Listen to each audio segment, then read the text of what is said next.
أشهد أن لا إله إلا الله. اعوذ باللہ من الشیطان الرجیم. بسم اللہ الرحمن الرحیم.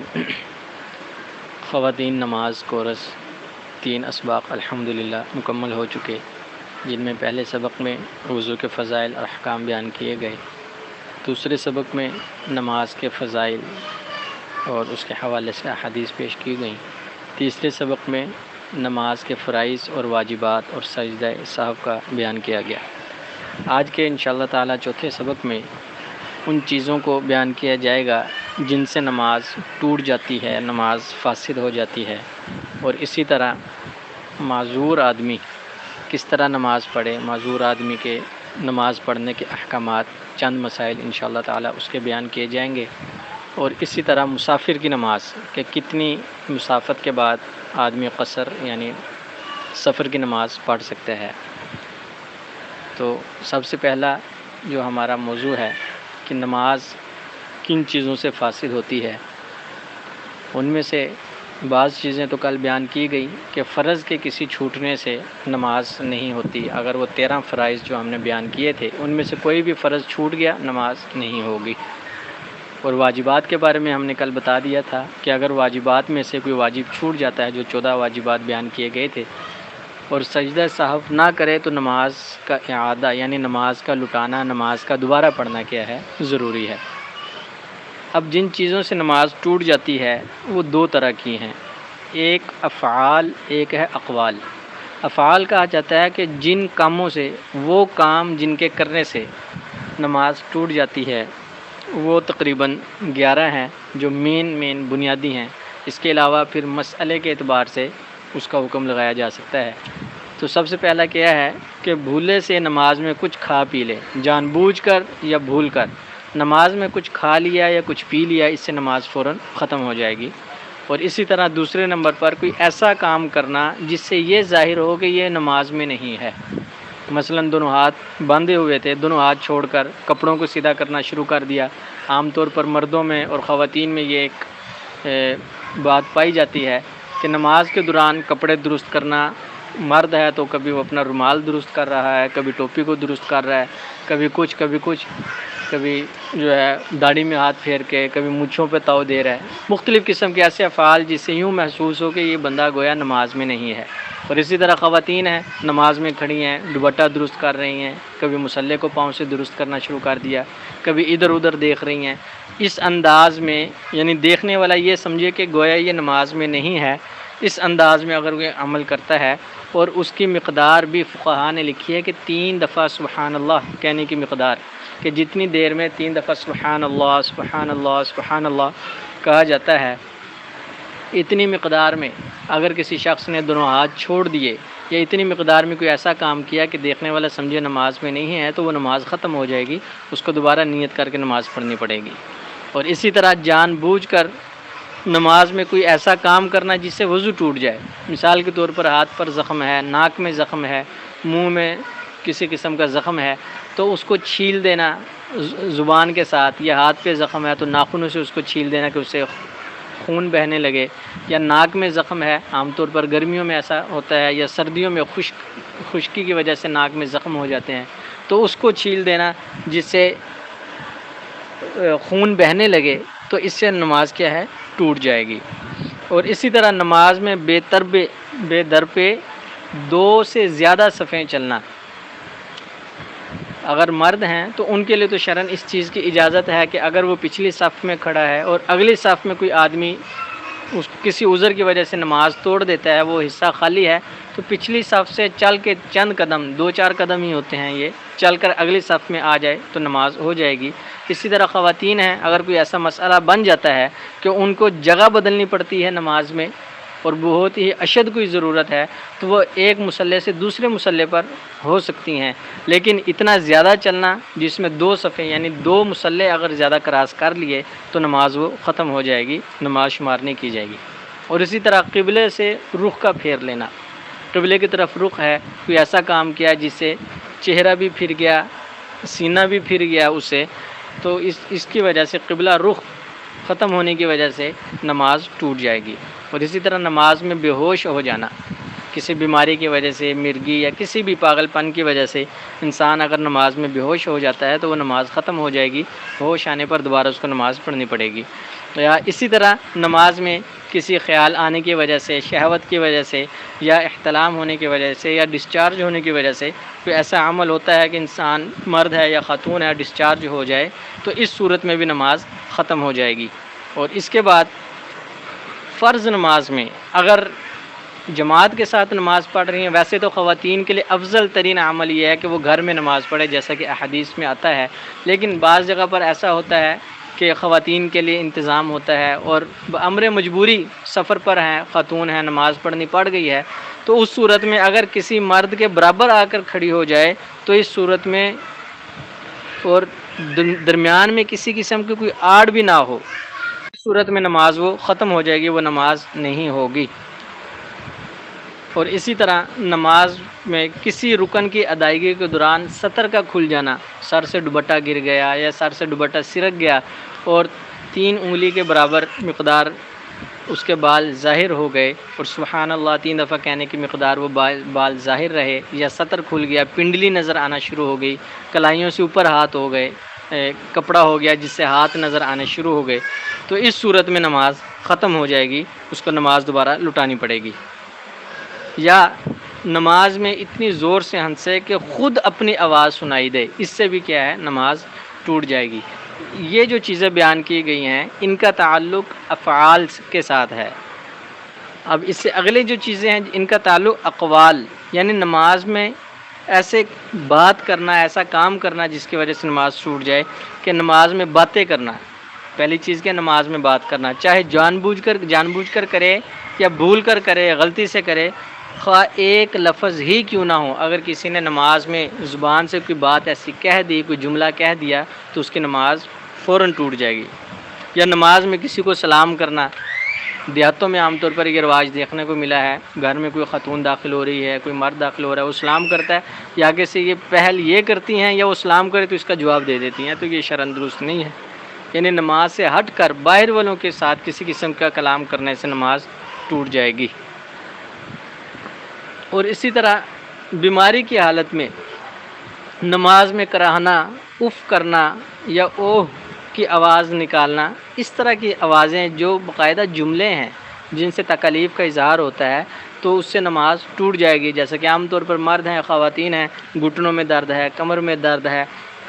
سجدے میں جاتے وقت منہ سے آواز نکالنا، اف کی آواز نکال دی، یا کراہنا تکلیف کی آواز نکالنا شروع کر دی، تو اس سے نماز ختم ہو جائے گی۔ کوشش کی جائے کہ ایسی آواز نہ ہو پیدا جس کی وجہ سے نماز کو خطرہ ہو۔ اور اسی طرح جنت دوزخ کے ذکر کے علاوہ، یعنی نماز میں تلاوت کر رہی ہیں اور تلاوت کے دوران دوزخ کا ذکر آ جاتا ہے، جنت کا ذکر آ جاتا ہے، اللہ کے شوق کا، اللہ کے خوف کا ذکر آ جاتا ہے، اس صورت میں اگر وہ روتی ہیں، اب منہ سے رونے کی آواز نکل آتی ہے اللہ کے خوف،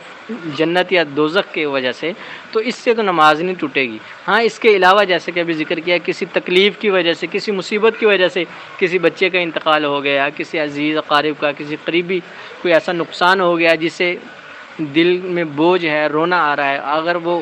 دنیاوی عمل ہے یقینی طور پر، تو اس کے اوپر اگر وہ روتی ہے نماز میں، یا مرد ہے تو روتا ہے، تو اس صورت میں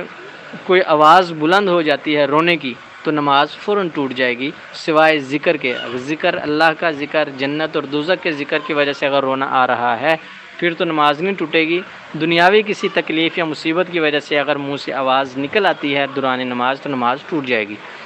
یا اسی طرح کسی شخص نے چھینک ماری اور الحمدللہ کہا، اور اس کے چھینک آنے پر، اس کے الحمدللہ کہنے پر نماز والے نے یرحمک اللہ کہہ دیا، یا خود چھینکا یا خود الحمدللہ کہہ دیا، تو اس صورت میں بھی نماز کیا ہے، ٹوٹ جائے گی۔ لہٰذا یہ وہ اعمال تھے جن کی وجہ سے نماز ٹوٹ جاتی ہے، اور اس کے علاوہ بھی بہت سارے اعمال ہیں، لیکن کثیر تعداد میں نماز کے مسائل ہونے کی وجہ سے چند اہم مسائل کو صرف بیان کیا گیا ہے۔ ہاں انفرادی طور پر اگر کسی کے ساتھ کوئی مسئلہ ہے تو وہ جو ہم نے گروپ الگ بنایا ہے اس میں پوچھ سکتے ہیں کہ جی فلاں کام ہو جائے تو نماز ٹوٹے گی یا نہیں ٹوٹے گی۔ تو بہرحال آج کا 3 حصوں میں سے سبجیکٹ کے پہلا حصہ کہ نماز کن چیزوں سے ٹوٹتی ہے اس کو بیان آپ کے سامنے کر دیا گیا ہے۔ اس کے بعد مسافر کی نماز، کہ مسافر کب ہوگا کس صورت میں سفر کرے گا اور کون سا ایسا سفر ہے جس کی بنیاد پر نماز کو وہ قصر کرے گا، آدھی نماز پڑھے گا۔ اور اس کا حکم یہ احادیث سے ثابت ہے باقاعدہ۔ حضرت عبداللہ بن عمر رضی اللہ تعالیٰ عنہما سے روایت ہے، انہوں نے بیان فرمایا کہ میں نے رسول اللہ صلی اللہ علیہ وسلم کے ساتھ حضر کہا جاتا ہے گھر پر رہنے کی حالت میں اور سفر میں نماز پڑھی۔ گھر میں آپ صلی اللہ علیہ وسلم کے ساتھ ظہر کی نماز 4 رکعات فرض پڑھی اور اس کے بعد 2 رکعات سنت پڑھی، اور سفر میں نے آپ صلی اللہ علیہ وسلم کے ساتھ ظہر کی نماز 2 رکعات فرض پڑھی ہیں اور اس کے بعد 2 رکعات سنت پڑھی، اور فرمایا کہ سفر میں آپ کے ساتھ میں نے نماز عصر فرض کی 2 رکعات پڑھی اور اس کے بعد کوئی سنت نفل نہیں پڑھی، اور نماز مغرب اور حضر اور سفر میں 3 رکعات برابر پڑھی ہیں۔ یعنی اس روایت سے یہ ثابت ہے کہ جو رکعات 4 فرائض والی ہیں ان کو 2 پڑھا جائے گا سفر کی صورت میں، اور اس صورت میں پھر جو سنت پڑھی جاتی ہیں، مثال کے طور پر ظہر کی 4 رکعات فرض ہیں، وہ سفر میں 2 رکعات پڑھے جائیں گے، اور اس سے پہلے اور بعد میں جو سنت پڑھی جاتی ہیں اگر وقت ہو پڑھ لیا جائے تو بہت بہتر ہے، ورنہ یہ سنت نفل کے درجے پر آ جاتے ہیں، پڑھ لیں گے تو ثواب ہے، نہ پڑھیں گے تو گناہ ہے۔ عام حالت میں اگر اس کو چھوڑ دیا جائے تو یہ گناہ ہوگا کیونکہ وہ سنت مؤکدہ ہیں۔ اور وطر چاہے وہ سفر ہو چاہے حضر ہو، یعنی مقام ہو یا سفر میں ہو، وطر کا پڑھنا واجب ہے، وطر کی معافی نہیں ہے۔ فرض نماز عشاء کی سفر میں 2 رکعات پڑھی جائیں گی، اس کے بعد 3 وطر پڑھے جائیں گے، ان کا چھوڑنا جائز نہیں ہے۔ اب سفر کتنا ہو؟ فقہاء نے لکھا ہے کہ اگر کوئی مرد یا عورت 48 میل چلنے کا ارادہ کرے، 48 میل 72 کلومیٹر اگر کوئی شخص اپنے شہر سے نکل کر، اپنی آبادی سے نکل کر کسی دوسری جگہ جانے کا ارادہ کرتا ہے اور 15 دن سے کم رہنے کا ارادہ ہو تو ایسا شخص یا عورت مسافر کہلائے گی، وہ قصر نماز پڑھے گی۔ اب اپنا شہر سے مراد کیا ہے؟ مثال کے طور پر کراچی کے رہنے والی خاتون ہے تو کراچی کا اسٹیشن جیسے ہی ختم ہوگا، یعنی اس ایریے کو یہ کہا جائے کہ جی اب کراچی ختم ہو گیا، پنجاب شروع ہو گیا یا کوئی دوسرا علاقہ شروع ہو گیا، وہاں سے آگے جہاں تک جانا ہے وہاں تک اگر 72 کلومیٹر کا بنتا ہے ایریا، مسافت اتنی ہے 72 کلومیٹر کی، تو پھر وہ عورت قصر نماز پڑھے گی بصورت دیگر۔ اگر اس سے کم ہو، 72 سے 71 کلومیٹر ہے، 70 کلومیٹر ہے، 60 کلومیٹر ہے، تو چاہے وہ جتنے بھی دن رہے، کم رہے زیادہ رہے، ادھر اس کو مکمل نماز پڑھنی پڑے گی، وہ قصر نہیں کہلائے گی۔ اسی طرح تمام شہروں کا حساب لگا لیں۔ لاہور ہے تو لاہور میں گھر سے نکلنے کے بعد یہ کلومیٹر نہیں گنے جائیں گے، لاہور شہر جیسے ہی کراس کریں گے، مثلا ادھر سے شاہدرہ ہے، شاہدرہ کو کراس کرنے کے بعد آگے دوسرا ایریا جب شروع ہو جاتا ہے تو ادھر سے شمار کیا جائے گا کہ آگے 72 کلومیٹر کتنا بن رہا ہے، تو اس چیز کا مکمل طور پر کیا جائے گا، حساب کیا جائے گا۔ اب اگر کوئی خاتون یا مرد ایسا ہے کہ وہ راستے میں کہیں ٹھہر گیا تو 15 دن یا اس سے زیادہ ٹھہرنے کی نیت کر لی ہے تو اب وہ مسافر نہیں رہے گا۔ اگر 15 دن سے کم کی نیت ہے اور 72 کلومیٹر بھی ہے پھر تو وہ مسافر بنا رہے گا، مسافر کی وجہ سے قصر کرے گا۔ لیکن کسی کا 15 دن ٹھہرنے کا کسی جگہ پر ارادہ ہے یا 15 دن سے زیادہ کا، تو اس صورت میں وہ مسافر نہیں ہے بلکہ وہ مکمل نماز پڑھے گا، مقامی شمار کیا جائے گا۔ لیکن بعض دفعہ مسئلہ یہ ہوتا ہے کہ گھر سے سفر کے ارادے سے نکلے ہیں، کہیں پر 10 دن ٹھہرنا ہے، کہیں پر 5 دن ٹھہرنا ہے، کہیں پر 15 دن ٹھہرنا ہے، لیکن پورے 15 دن کہیں بھی گزارنے کا ارادہ نہیں ہے، مسلسل وہ سفر ہے، کبھی 1 دن، کہیں پر 2 دن، کہیں پر 10 دن، اس طرح دن گزرتے جائیں گے اور ایک مقام پر 15 دن ٹھہرنے کا ارادہ نہیں ہے، تو اس صورت میں وہ سفر شمار کیا جائے گا، وہ مسافر شمار ہوگا، اس کو قصر نماز ہی پڑھنی پڑے گی۔ جیسے کہ ہماری تبلیغی جماعت جاتی ہے، کوئی ایک مقام پر وہ 15 دن ٹھہرنے کا ارادہ نہیں ہوتا بلکہ کسی بھی مقام پر ٹھہرتی ہیں، 3 دن ادھر ٹھہرنا ہے، 3 دن ادھر ٹھہرنا ہے، اور اسی طرح ان کا سفر جاری رہتا ہے۔ یا اسی طرح جہاد فی سبیل اللہ میں جانے والے جو افراد ہیں کہ 15 دن کوئٹہ میں، پھر 15 دن فلانی جگہ، پھر 15 دن فلانی جگہ، مختلف جگہوں پر 5-5 10-10 دن کے ان کے مقام ہوتے ہیں، وہاں پر ٹھہرنا ہوتا ہے، تو اس صورت میں بھی وہ مسافر ہی کہلائیں گے، چاہے وہ پوری زندگی ایسے گزر جائے، چاہے پورا سال، 2 سال، 4 سال ایسے گزر جائیں سفر میں، تو یہ مسافر ہی شمار کیے جائیں گے۔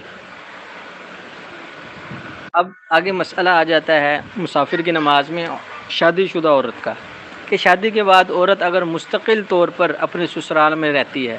سسرال ہی میں اس کا رہنا ہے اور ادھر ہی اس کا مستقل ٹھہراؤ ہے، تو اب اس کا اصلی گھر اپنا سسرال ہے۔ اگر 48 میل کا سفر طے کر کے وہ اپنے سسرال سے اپنے میکے جاتی ہے اور 15 دن ٹھہرنے کی نیت نہیں ہے، تو اپنے گھر جا کر ماں باپ کے میکے میں جا کر وہ مسافر بن کر رہے گی اور قصر نماز پڑھے گی، مکمل نماز وہ نہیں پڑھے گی۔ لیکن اگر مستقل گھر سسرال نہیں ہے، میکے میں ہے، تو اس صورت میں وہ مسافر شمار نہیں کی جائے گی۔ اور اسی طرح 48 میل سے کم یعنی 72 کلومیٹر سے کم کا سفر ہے سسرال کے شہر سے نکلنے کے بعد، تو اس صورت میں بھی وہ مسافر شمار نہیں کی جائے گی، بلکہ کیا ہے، مکمل نماز جا کر پڑھے گی۔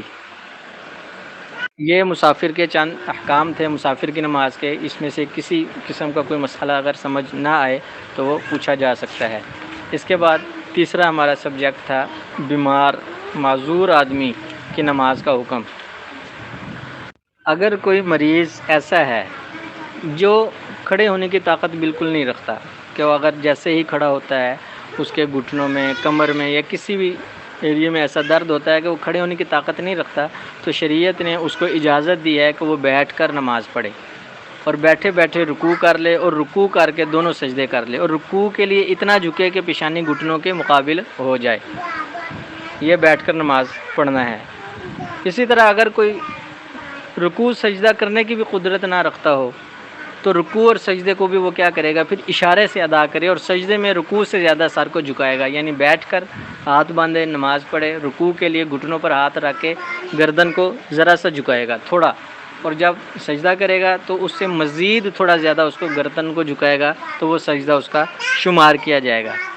اسی طرح سجدہ کرنے کے لیے تکیہ وغیرہ یا کوئی اونچی چیز رکھ لینا اور اس پر سجدہ کرنا بہتر نہیں ہے۔ جیسے عام طور پر ہمارے مساجد میں کرسیاں پڑی ہوتی ہیں جو کہ غیر شرعی طور پر ہیں، آج کل لوگوں نے ویسے ہی ایک فیشن کے طور پر نماز وہاں پر پڑھنا شروع کر دی کہ جی کرسیاں ہیں، سکون سے نماز پڑھتے ہیں۔ یہی لوگ دیکھنے میں آتے ہیں کہ شادی بیاہ پر کھڑے ہو کر کھانا بھی کھا رہے ہیں، بل ادا کرنے جا رہے ہیں، 3 گھنٹے لائن میں بھی لگے ہوئے ہیں، بے نظیر انکم سپورٹ کی طرف سے جب پیسے لینے جاتے ہیں یہی معذور لوگ 4 گھنٹے لائن میں کھڑے ہوتے ہیں، لیکن نماز 5 منٹ کے لیے پڑھنی ہے، کرسی پہ آ کر کیا ہے قبضہ جما کر بیٹھ جاتے ہیں۔ تو ایسے معذور شرعی طور پر معذور نہیں شمار کیے جاتے، ان کی نماز نہیں ہوتی۔ جب تک کھڑے ہونے کی طاقت ہے کھڑے ہو کر نماز پڑھنا ضروری ہے، اگرچہ سبحانک اللہم و بحمدک صرف پڑھا، اتنی دیر کھڑا ہو سکتا ہے اور اس کے بعد طاقت نہیں رہتی تو اتنی دیر کھڑا ہونا اس کے لیے فرض ہے، کیونکہ ہم نے فرائض میں پڑھا کہ قیام نماز میں کیا ہے، فرض نمازوں میں قیام بھی فرض ہے، لہٰذا جس میں جتنی طاقت ہے اتنا اس کو کھڑا ہونا پڑے گا۔ اور مساجد کے اندر کرسیوں کے حوالے سے بات ہو رہی تھی، تو ان کرسیوں کے آگے لکڑی کا ایک ٹیبل سا لگا ہوتا ہے، کہ مساجد میں جو کرسیاں لگائی جاتی ہیں ان کرسیوں کے آگے لکڑی لگی ہوتی ہے جو بلندی پر ہوتی ہے، ان پر سجدہ کیا جاتا ہے، یہ شرعاً درست نہیں ہے۔ یہ اسی طرح خواتین ہیں گھر میں نماز پڑھتی ہیں، چارپائی پر یا ٹیبل پر نماز ہے تو سامنے سرہانے رکھ کر اونچی جگہ رکھی جاتی ہے اور اس سرہانے پر سجدہ کیا جاتا ہے، یہ شرعاً درست نہیں ہے۔ اگر سجدہ کرنے کی زمین پر طاقت نہیں ہے تو اشارے سے سجدہ کریں، یہ بہتر ہے، بجائے یہ کہ سرہانے پر سجدہ کیا تو اس سے نماز ہی نہ ہو، دوبارہ لٹانی پڑے گی۔ اور اگر کوئی مریض اس طرح کا ہے جو کھڑے ہونے کی طاقت نہیں رکھتا، اسی طرح بیٹھ کر نماز پڑھنے کی طاقت نہیں رکھتا، لیکن وہ لیٹ کر نماز پڑھنے کی طاقت رکھتا ہے، تو وہ لیٹ کر نماز پڑھے گا، نماز کے معافی کسی صورت میں نہیں ہے۔ لیٹ کر نماز کس طرح پڑھے کہ اس میں بھی 2 قسم کے مریض ہیں۔ ایک مریض تو وہ ہے جو بالکل چت لیٹ سکتا ہے، اور اس صورت میں وہ بالکل بھی بلندی اپنے سر کو تھوڑا سا اونچا یا بلند نہیں کر سکتا، تو اس کی صورت یہی ہے کہ وہ سر کے نیچے سرہانہ رکھے اور آنکھوں کے اشارے یا ہاتھ کے اشاروں سے صرف کیا نماز پڑھ لے بس۔ لیکن اگر کوئی شخص ایسا ہے جو سرہانے کے ذریعے تکیہ لگا کر ٹیک لگا کر اتنا اٹھ سکتا ہے زمین سے کہ یوں محسوس ہو کہ گویا یہ بیٹھا ہوا ہے، تو اس کے لیے اتنا بیٹھنا کیا ہے، ضروری ہے۔ اس صورت میں وہ نماز پڑھے، ہاتھ وغیرہ تو باندھے گا، ظاہری بات ہے، ہاتھ وغیرہ باندھے، اور اس کے بعد رکوع سجدے کے لیے سر کے اشارے سے وہ رکوع بھی کرے گا، سر کے اشارے سے وہ کیا ہے، سجدہ بھی کرے گا۔ یہ تو تھے معذور کے نمازوں کے چند احکام۔ ان میں بھی اگر کسی بات کی سمجھ نہ آئی ہو یا اس سے ہٹ کر کسی قسم کا عذر ہو تو اس کا مسئلہ الگ سے پوچھا جا سکتا ہے۔ اس کے بعد آخری آج کے سبق کا سبجیکٹ ہے قضا نمازوں کے پڑھنے کا بیان۔ کہ قضا نمازوں کو کس طرح پڑھا جائے۔ قضا نماز کسے کہا جاتا ہے کہ ہر وہ نماز جو وقت گزرنے تک نہ کسی نے ادا کی ہو تو اس کے بعد اس نماز کا پڑھنا قضا کہلائے گا۔ فجر کی نماز کا وقت ہے اور اس کا وقت گزر گیا، سورج طلوع ہو گیا، تو اب اس نماز کو جب ادا کیا جائے گا تو وہ قضا نماز کہلائے گی۔ معاشرے میں عام طور پر یہ مشہور ہے رمضان المبارک کے حوالے سے قضائے عمری کے نام سے، کہ جی رمضان کے آخری جمعے میں اگر کوئی شخص خاص نیت کر کے 2 رکعت نفل پڑھے تو ساری زندگی کی قضا نمازیں ادا ہو جاتی ہیں۔ یہ بالکل جھوٹ ہے، اسلام میں اس کا کسی قسم کا تصور نہیں۔ جتنی نمازیں چھٹی ہیں ان نمازوں کو ادا کرنا لازمی ہے، جب تک ان کی قضا نہیں کی جائے گی وہ نماز سر پر رہے گی، ان کی معافی نہیں ہے۔ اور بلا عذر کسی کے قضا پڑھنے میں دیر لگانا یہ بھی گناہ ہے، کہ جی کھانا پکانے میں لگی ہوئی ہیں، گھر کی صفائی میں لگی ہوئی ہیں اور نماز کا وقت گزر گیا ہے، اب وہ کہتے ہیں چلو قضا تو پڑھ ہی لیں گے، تو بلا عذر ایسا کرنا کیا ہے؟ گناہ ہے۔ ہاں سفر ہو، راستے میں کسی جگہ گاڑی نہیں رک رہی یا کوئی بھی ایسا مرض ہو جس کی بنیاد پر نماز کا وقت گزر گیا پتہ نہیں لگا، تو وہ الگ مسئلہ ہے۔ اور دوسری بات یہ کہ قضا نماز پڑھنے کا کوئی وقت مقرر نہیں ہے، جس وقت فرصت ہو وضو کر کے نماز پڑھ لی جائے، البتہ صرف اتنا خیال رکھا جائے کہ مکروہ اوقات نہ ہو۔ مکروہ اوقات بیان کر دیے گئے تھے کہ 3 ہیں: سورج کے طلوع ہوتے وقت، سورج کے بالکل زوال کے وقت، دوپہر کا وقت، اور اسی طرح سورج کے غروب ہوتے وقت۔ یہ وقت وہ ہیں جو مکروہ اوقات کہلاتے ہیں، ان میں قضا نماز نہ پڑھی جائے۔ یہاں پر قضا نمازوں میں ایک اور مسئلہ جو بہت اہم ہے اور سمجھنے کی ضرورت ہے کہ اگر کوئی مرد یا عورت ایسی ہے کہ جس کی 2 یا 3 یا 5 نمازیں قضا ہوئی ہیں، اور ان 5 نمازوں کے علاوہ زیادہ سے زیادہ کی کیا ہیں 5 نمازیں، ان 5 نمازوں کے علاوہ اس کے ذمے زندگی کی کوئی اور نماز قضا نہیں ہے، یعنی اس سے پہلے کبھی بھی اس پر کوئی قضا نماز نہیں ہوئی تھی، یا قضا تو ہوئی تھی لیکن تمام کی تمام وہ قضا نمازیں پڑھ چکی ہیں، اب صرف یہ 5 نمازیں قضا رہ گئی ہیں، تو سب کی قضا جو اس کے اوپر ابھی ہیں، جو 5 نمازیں اس سے قضا ہوئی ہیں، تو پہلے ان کو ادا کرنا ضروری ہے، اس کے بعد دوسری نماز کا پڑھنا ضروری ہے۔ اور اس کی ادا کا طریقہ یہ ہے کہ جو سب سے پہلے مثلا فجر قضا ہوئی تو پہلے فجر پڑھے، پھر ظہر، پھر عصر، پھر مغرب، پھر عشاء، اسی ترتیب سے قضا پڑے گی۔ اگر پہلے فجر کی قضا نہیں پڑھی بلکہ ظہر کی پڑھ لی یا عصر کی یا کوئی اور پڑھ لی تو درست نہیں ہوگا، پھر سے دوبارہ اس کو وہ پڑھنا کیا ہے؟ پڑھنا پڑیں گی قضا نمازیں۔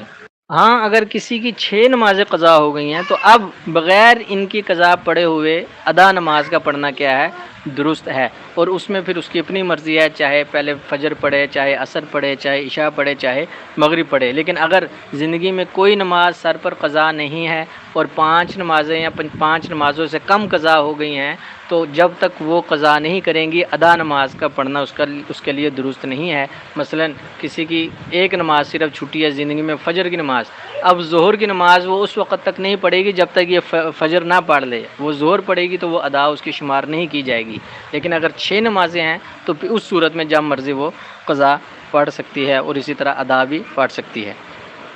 اور قضا نمازوں میں کن نمازوں کی قضا ہے کہ قضا صرف فرض نمازوں کی جائے گی اور وتر کی پڑھی جائے گی، سنتوں کی قضا نہیں ہے جو ظہر سے پہلے پڑھی جاتی ہیں یا فجر سے پہلے پڑھی جاتی ہیں۔ البتہ اگر فجر کی نماز قضا ہو گئی ہے اور نصف النہار یعنی آدھے دن سے پہلے قضا کی ہے تو سنت اور فرض دونوں کی قضا پڑے گا۔ ہاں اگر بعد میں پڑھ رہا ہے، نصف النہار سے آدھے دن سے زیادہ دن گزر گیا ہے یا ظہر کا وقت آ گیا ہے تو اس صورت میں پھر وہ 2 فرض پڑھے گا، سنت نہیں ادا کرے گا۔ اب یہاں پر ایک اور مسئلہ جو بہت اہم ہے کہ کئی سال کی نمازیں قضا ہیں، مثلا کسی کی 5 سال کی نماز قضا ہے، کسی کی 6 سال کی، کسی کو توفیق ہی 25 سال بعد نماز پڑھنے کی ملی ہے، 25 سال کی نمازیں قضا ہیں اور اس کو پتہ نہیں کہ میرے اوپر کتنی ذمے ہیں نمازیں، تو اب وہ کیا کرے گا؟ تو اس کا آسان طریقہ کار یہ ہے کہ اندازہ لگائے اپنے بالغ ہونے کے بعد کہ بلوغت کے بعد کم از کم میرے کتنے سال گزر گئے۔ مثلا اب بلوغت کے بعد اس کے اوپر 15 سال گزر گیا، اب 15 سال کا وہ اسٹیمیٹ لگائے گا، 15 سال کا وہ اندازہ لگائے کہ 15 سال میں کتنی نمازیں تھیں، اب ان نمازوں کو دیکھ لیا جائے اور پھر اتنے سال وہ ہر نماز کے ساتھ ایک قضا نماز پڑھے گا تو انشاءاللہ تعالیٰ 15 سال بعد اس کی قضا نمازیں اتر جائیں گی۔ اور آسان طریقہ یہ ہے کہ کہ ہر نماز کے ساتھ وہ یہ نیت کرے کہ میری پہلی نماز جو قضا ہوئی میں وہ ادا کر رہا ہوں. فجر کی نماز ہے، فجر کی نماز سے پہلے یہ نیت کرے کہ میں پہلی جو میری فجر کی نماز قضا ہوئی تھی میں اس کی نیت کر رہا ہوں. اسی طرح ظہر کے ساتھ کرے، اور روزانہ یہ نیت کرے جو پہلی ہے، کیونکہ جب وہ پہلی پڑھ لے گا وہ ختم ہو جائے گی، آگے آنے والی پہلی کی جگہ پر آ جائے گی. تو لہٰذا ہر نماز کے ساتھ یہ نیت کرے کہ پہلی فجر کی نماز جو تھی وہ میں قضا کر رہا ہوں. ظہر کی نماز کے ساتھ ظہر کی کرے تو انشاءاللہ تعالی اندازہ جب اس کو ہوگا کہ 1 سال کی، 2 سال کی، 4 سال کی نمازیں تھیں تو انشاءاللہ 4 سال، 2 سال جتنی بھی وہ قضا نمازیں تھیں اس کی اتنے سالوں میں ادا ہو جائیں گی. ہاں اگر اس کے علاوہ فارغ وقت ملتا ہے تو یہ اچھی بات ہے کہ ظہر کی نماز کے ساتھ، ہر ظہر کی نماز کے ساتھ 2 نمازیں چاہے پڑھے